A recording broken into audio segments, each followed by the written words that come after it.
আমাদের রিক্সা চালিয়ে ওই টাইমে ভাত খাবেন সবজি কিনে আগামী দিনে এই ৬-৭ মাস খাবেন কিছু কিছু মানুষ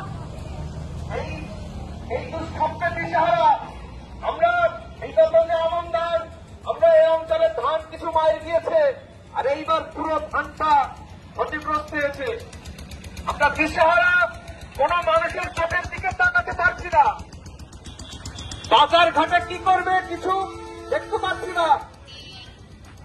প্রত্যেক ধান ওঠার সময় একটু ভালো মন্দ খাওয়ার চেষ্টা হয়, মাংসের দোকানে একটু ভিড় বাড়ে, মাংসের দোকানে হাহাকার, মাছ বিক্রি নাই, সবজি বিক্রি নাই, ধান যে গুঁড়ো করতে যে ধান দিয়ে সেই গুঁড়ো মোটা ধানও আমাদের ঘরে আসে নাই।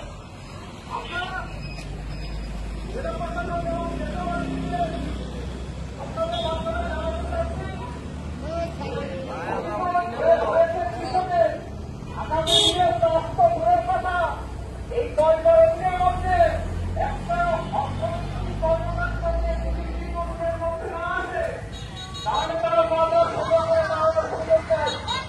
আমরা বিভিন্ন রকম মাধ্যমে দেখেছি বয়ের করে একজন কৃষক যে কান্নাকাটি করে ফেলেছে, হাড় ভাঙা পরিশ্রম করে তার যে ফসলের কষ্টের ফসল মাটিতে ঝরে গিয়েছে।